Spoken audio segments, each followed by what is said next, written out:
Good morning, world. Today is Friday, August 29th, 2025. This is a sideshow. I'm Theodore Parker. And in this area, Lexington, Kentucky, the weather for today. Currently, it is about 64 degrees and sunny.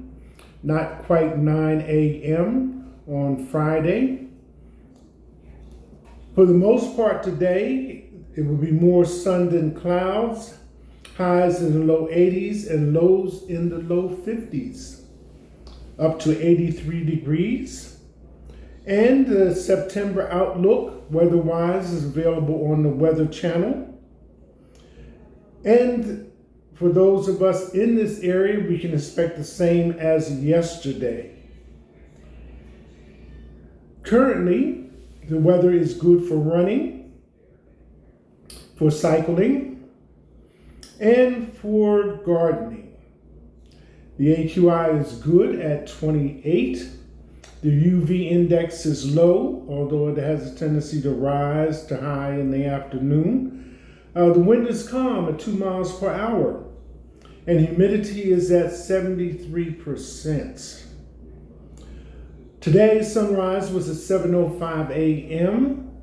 and sunset will be at 8:11 p.m. So those are our current weather conditions here in Lexington, Kentucky on Friday, August 29, 2025.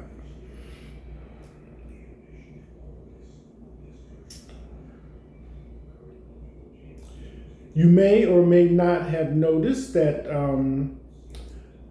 I have not been on the air for the past several days. The last time I sat down and took a good look at the news and items in the news, I made a list, got all the way up to 73 and still had about 30 more to go. So easily there were 100 items in the news over the past week or so that just hit my scrolling on the news media. So, okay, just to catch you up a little bit, the reason I have not put the program on the air is because I had a medical issue going with my ankle, my foot. So it was swollen, it was difficult to walk, and I was in a lot of pain. And it would not have been possible, let alone conceivable, for me to sit here for any length of time and try to talk about the news and other things that are going on. But the swelling has gone down. I'm a little bit able to get around a little better, and that's good. But it gave me time to lay there and do the emotional roller coaster thing, because mostly I had to be off my feet. Although we do have to walk for some things.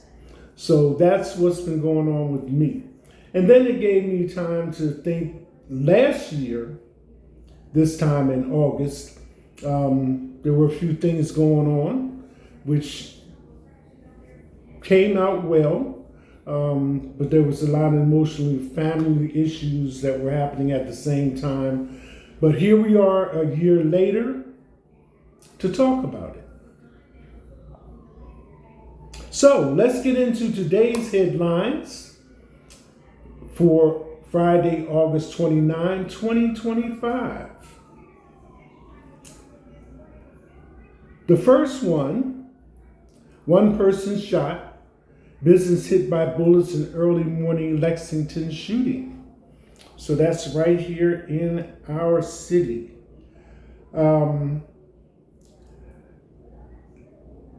This was an incident that had happened in our downtown area, and fortunately, there was not a death attached to it, so I guess we have to count our blessings in that sense. Maybe people are not as angry as they have been previously in some cases. The Lexington Police Department is investigating the early morning shooting in downtown Lexington. Police say they were called to the 300 block of West Short Street around 2 a.m. Friday. They say a man was shot. He was taken to the hospital to be treated for non-life-threatening injuries. The business in the area was also hit by gunfire.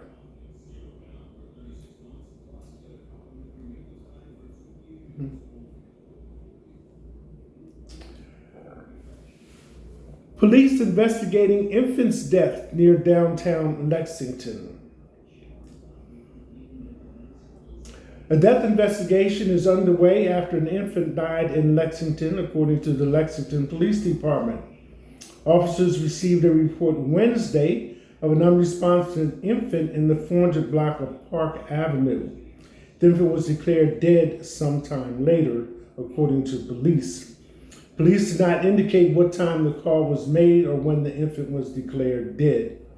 Fayette County Coroner Gary Ginn said an autopsy is scheduled for Thursday. The coroner's office is awaiting results before determining the circumstances of the infant's death.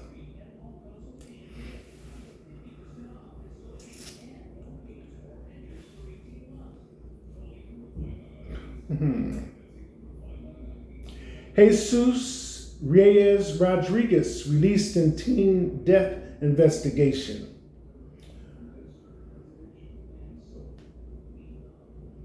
Let's see if this is going to open for me. Yes. Jesus Reyes Rodriguez, 48, has been removed from electronic monitoring after being charged with tampering with evidence related to the deaths of 2 teenagers. His release follows an indictment issued as he was not formally indicted within that required time frame.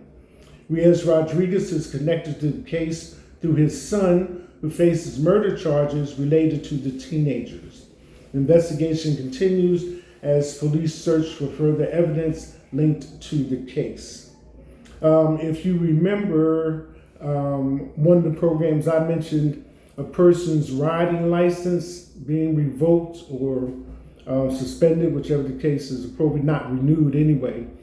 This is the same individual connected to that news item.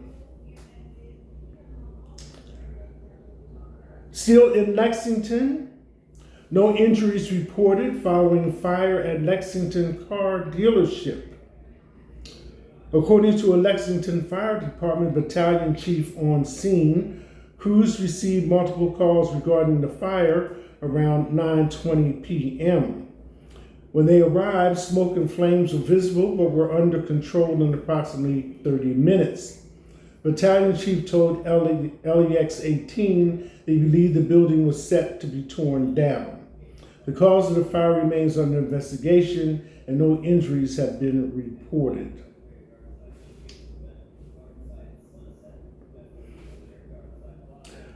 World News Tonight with David Meyer. Quarterly ratings dropped by nearly 1 million viewers as rival NBC show comes close behind. World News Tonight with David Meyer's quarterly ratings have dropped by nearly 1 million viewers. Journalist David, 51, hosts ABC's World News Tonight, the most watched news program on broadcast television. But despite the achievement, ratings for the news program have slipped this quarter. Ratings for the second quarter of 2025 brought in 7,370,000 viewers. This is nearly 1 million viewers less than the first quarter of the year, with 8,132,000 fans. Trailing behind David is NBC Nightly News, with David Lamas in second place. The second quarter brought in 5,788,000 viewers. Ratings for the rival program jumped up each week. CBS is also in the running with 60 Minutes Presents coming close behind NBC Nightly News. So that's all fair with a few shakeups on late night TV and looking forward into the next few years how TV programming will change. Russian ballistic missiles hit Kyiv in large-scale attack, killing at least 17 as Zelensky calls for new tough sanctions against Putin. Russia unleashed a sweeping aerial assault. Pause for a minute. What is your opinion, since you're taking the time to look at the program, of Russia sending strikes, airstrikes, and missiles into Ukraine just prior to Putin meeting with President Trump here in this country? Okay, continuing with this article today. Russia unleashed a sweeping aerial assault across Ukraine late Wednesday, pounding Kyiv with ballistic missiles and swarms of drones, killing at least 17 people, including 4 children, and injuring dozens more. Many people are under the rubble, including children.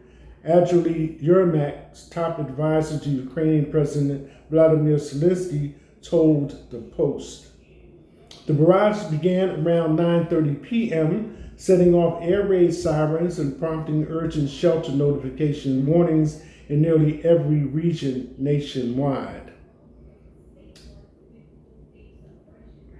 Missiles, drones, and bombs were spotted throughout the country, particularly in Kyiv, but also in western regions of the country where attacks have been rarer. These Russian missiles and attack drones today are a clear response to everyone in the world who, for weeks and months, has been calling for a ceasefire and for real diplomacy, Zelensky said Thursday on X. Russia chooses ballistics instead of the negotiating table. It chooses to continue killing instead of ending the war. And this means that Russia still does not fear the consequences. Russia still takes advantage of the fact that at least part of the world turns a blind eye to murdered children and seeks excuses for Putin.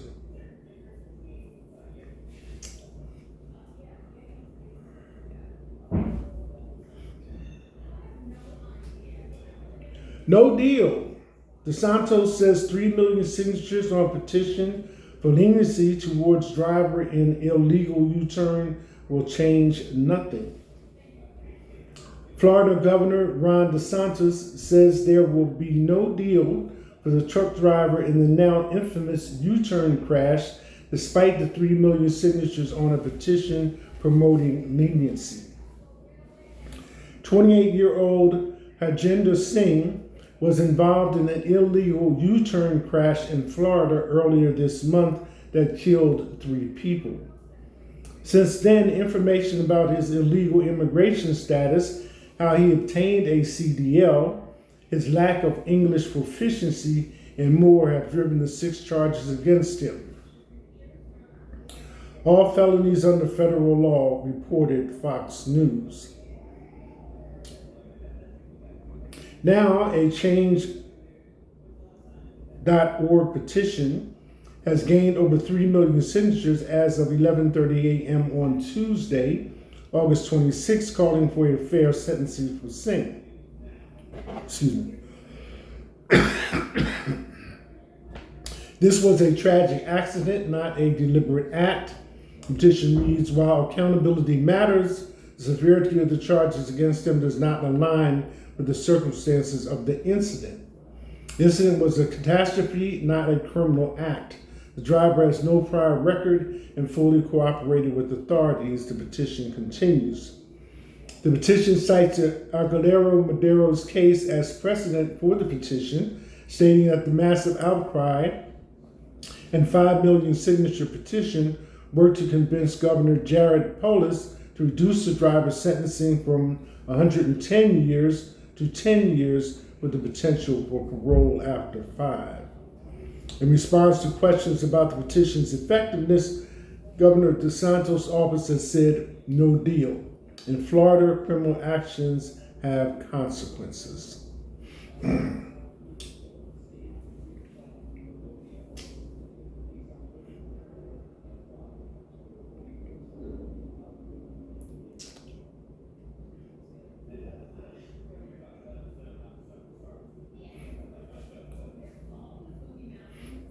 Okay.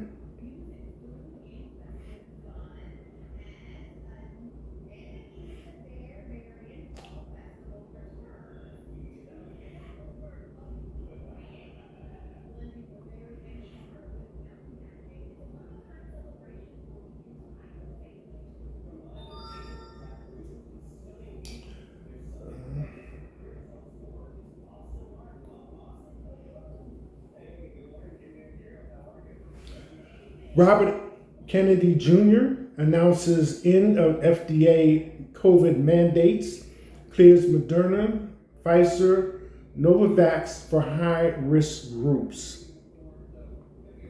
U.S. Health Secretary Robert F. Kennedy Jr. said on Wednesday that the Food and Drug Administration, FDA, has now granted full marketing authorization for certain COVID vaccines targeting higher risk groups. The Health Secretary said the decision marks a transition away from pandemic-era emergency powers. American people demanded science, safety, and common sense. This framework delivers all three, the Secretary said, adding thanks to FDA official Dr. Marty Makary for his role in the process.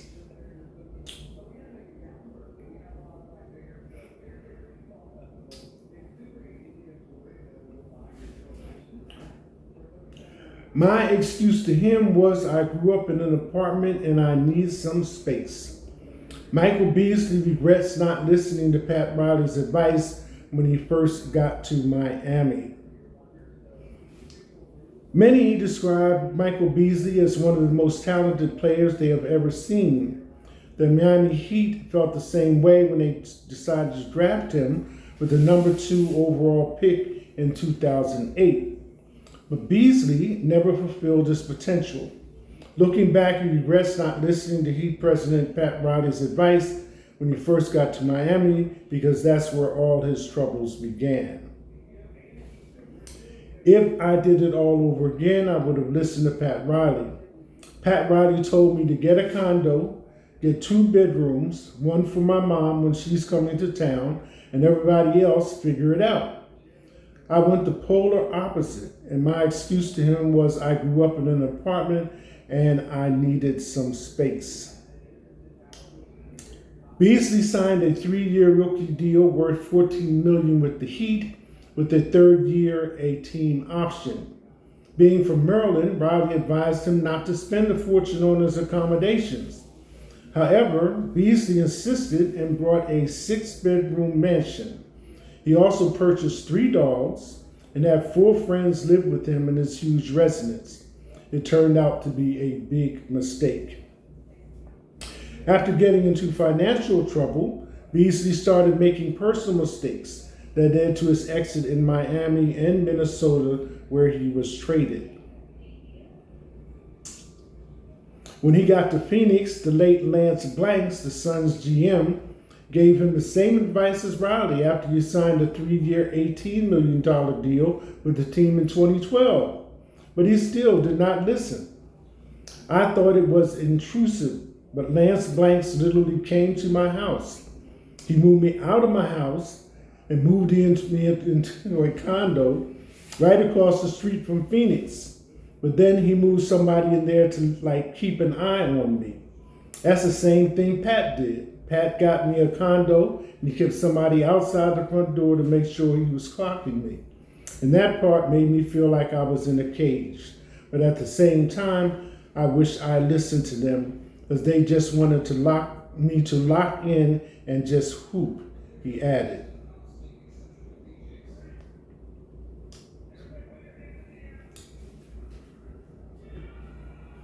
And again, for those Lexington residents, as they say, the hometown crowd, every former Kentucky Wildcats football player to make an NFL roster.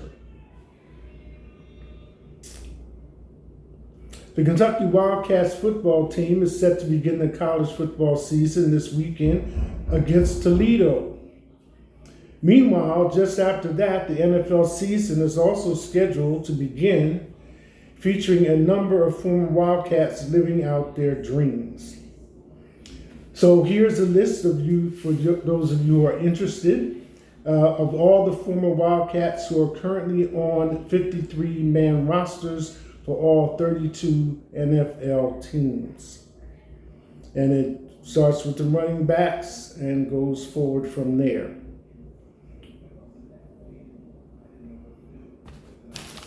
So those are the headlines of news items. And we have top stories. So our first top story is Trump preparing major ICE operations in Chicago next week, DHS sources. The Trump administration is preparing to launch major immigration enforcement operations in Chicago next week, employing tactics that sparked protests in Los Angeles, sources tell CBS News. Did you catch the item in the news where it's supposed to be like 19 cities on this list that are going to receive this quote unquote special attention in regards to ICE? Okay, this story continues.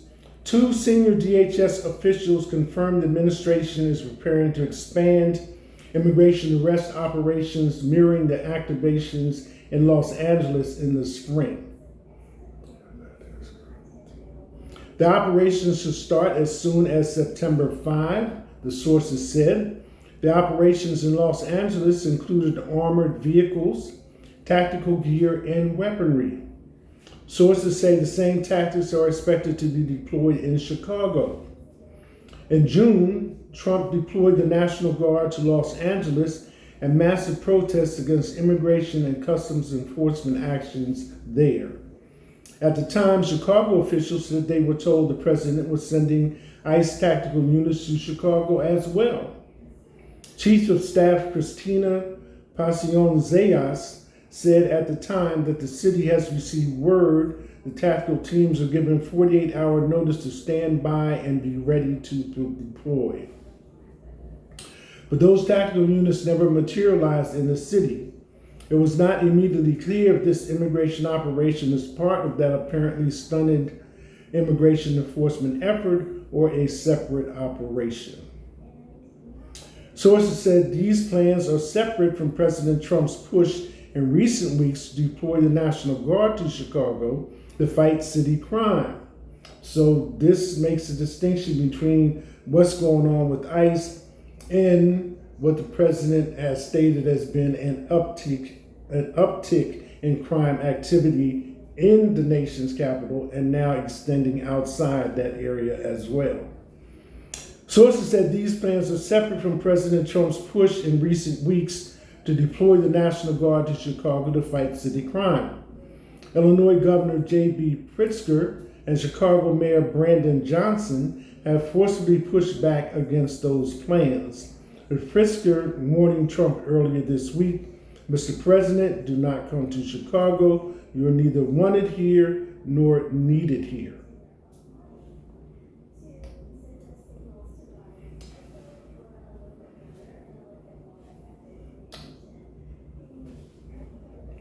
New trial for 3 Memphis ex-officers convicted in connection with the beating death of Tyree Nichols. A judge ordered a new trial Thursday for 3 former Memphis police officers who were convicted of federal charges in the fatal beating of Tyree Nichols after defense lawyers argued that another judge who presided over their trial was biased against the men.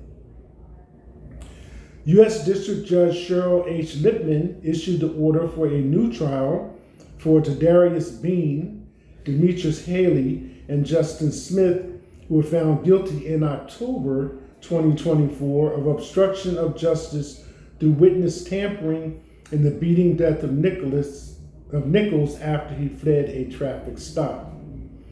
2 other officers, Emmett Martin and Desmond Mills Jr., also were charged, but they pleaded guilty before the federal trial. Lippman took over the case in June after U.S. District Judge Mark S. Norris presided over the case and the trial, recused himself days before the sentencings for the 5 officers. On January 7, 2023, officers yanked Nichols from his car and then pepper sprayed and hit the 29-year-old black man with a taser. Nichols fled, and when the 5 officers, who also are black, caught up with him, they punched, kicked, and hit him with a police baton. Nichols called out for his mother during the beating, which took place steps from his home. He died 3 days later.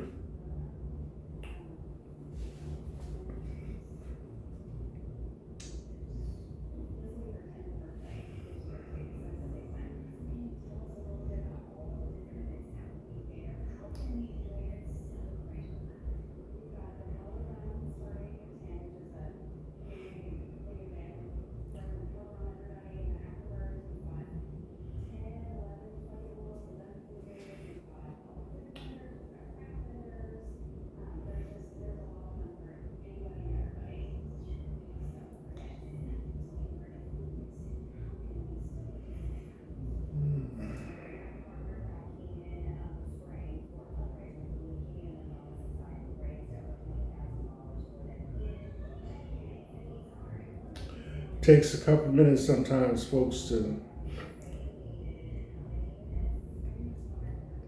find these articles. So, Minneapolis church shooter's mother refuses to talk to police, obtains criminal defense attorney. So, this is in reference to the most recent, one of the recent shootings that we've had that have reached national level in the news. And the mother of the shooter has returned a criminal defense attorney.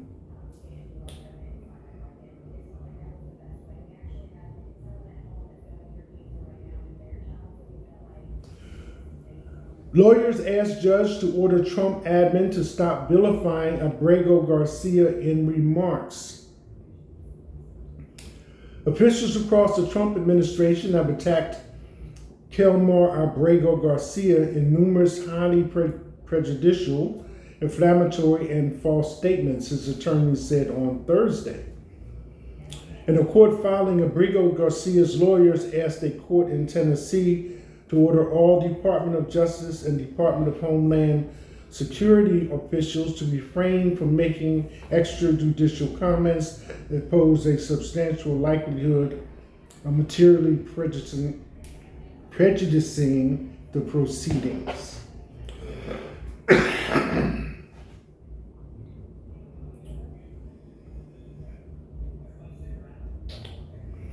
In July, a magistrate judge in Tennessee overseeing a case in which Abrego Garcia was charged with transporting undocumented migrants within the U.S. issued an order prohibiting attorneys in the case from making extrajudicial statements that would be decimated by public communication.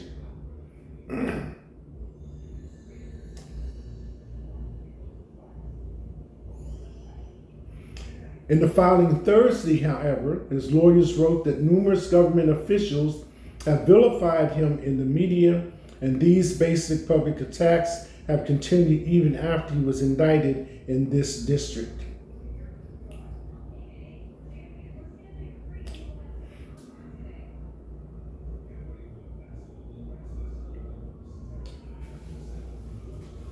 January 6th rioter Ashley Babbitt ordered full military funeral, Air Force confirms.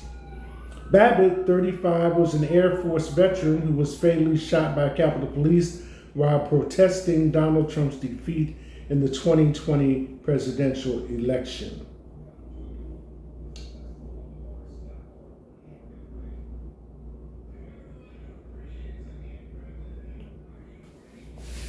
Judge lets families of 9/11 victims sue Saudi Arabia for allegedly helping hijackers.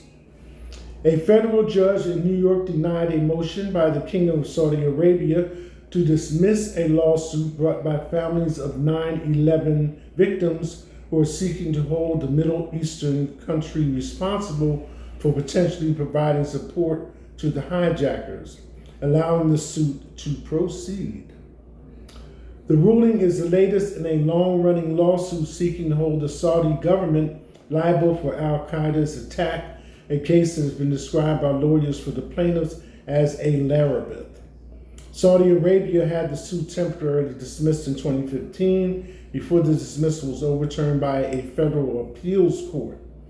While the appeal was pending in 2016, Congress enacted a law known as the Justice Against Sponsors of Terrorism Act, which allowed victims of terror attacks to sue foreign governments and individuals if they provided material support to the attackers. It also gave U.S. courts jurisdiction over potential lawsuits filed over injuries and deaths and attacks on U.S. soil.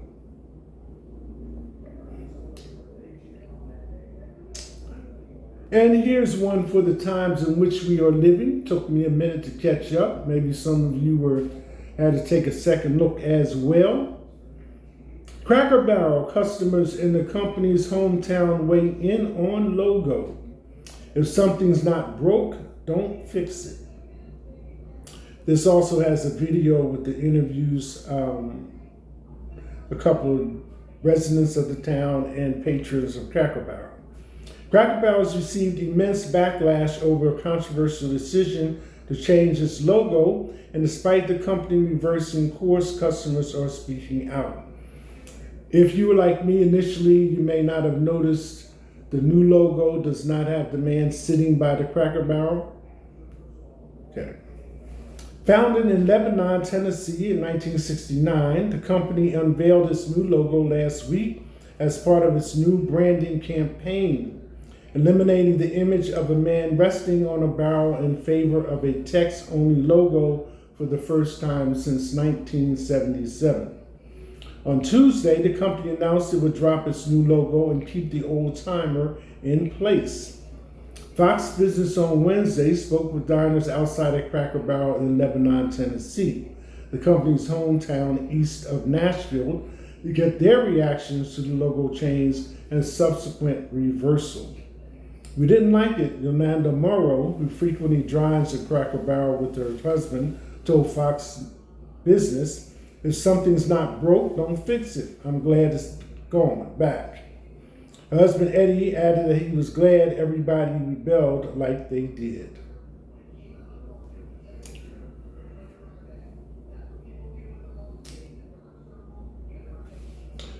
South Carolina asked Supreme Court to keep bathroom ban in place for transgender students. This is a typical example, well, not so often, but the expression between a rock and a hard place, this is it. South Carolina wants the Supreme Court to let it prevent a transgender boy from using boys' restrooms in his high school. In the emergency request filed August 28, the state and school district asked the court to pause a court order that the student be allowed to use the restroom that matches his gender identity while he challenges the state's policy. The Berkeley County School District is now forced to choose between obeying the court order and not running afoul of the Trump administration, which has gone after schools that allow transgender students to choose their bathroom and locker room, lawyers told the Supreme Court. It's now stuck between an impossible rock and a hard place, they wrote.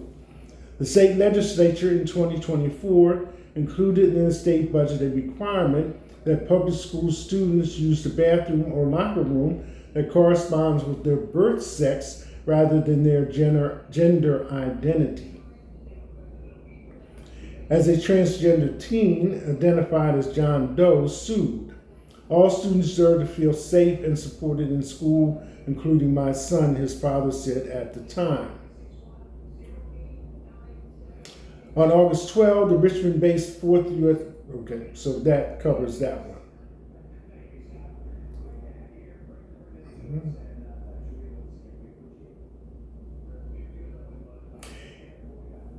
A couple of previous cases that said precedent in regards to the bathroom issue were also included in that article. CDC leaders resign sound alarm over direction of public health under RFK Jr.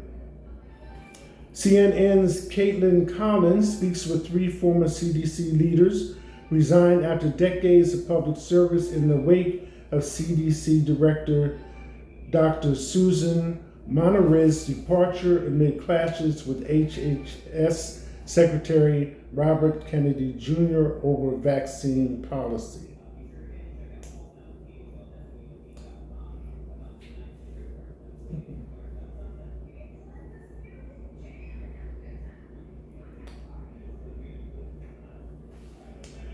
CDC official includes pregnant people, terminology and pronouns, and resignation letter.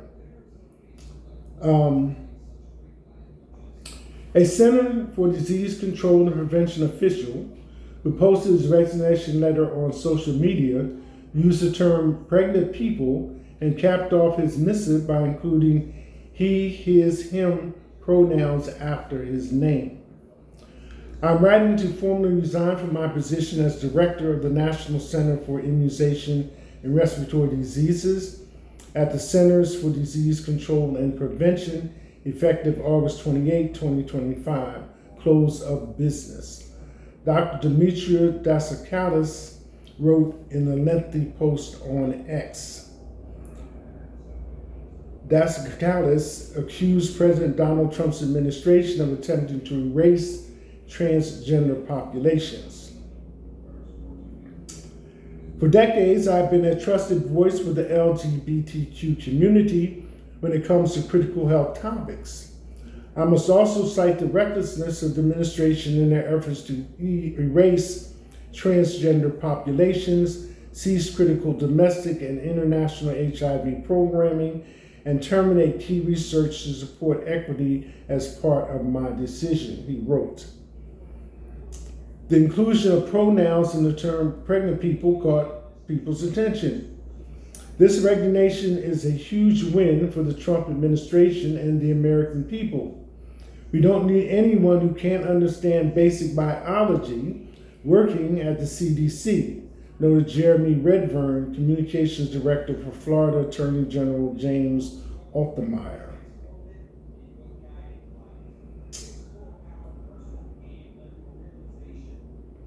So, world, those are your headlines and top stories for today, Friday, August 29, 2025. And we still have more summer to go. And the last holiday of the season, Labor Day, is right around the corner. This is the Sideshow. I'm Theodore Parker. To all the viewers out there around the world, that's it. Hashtag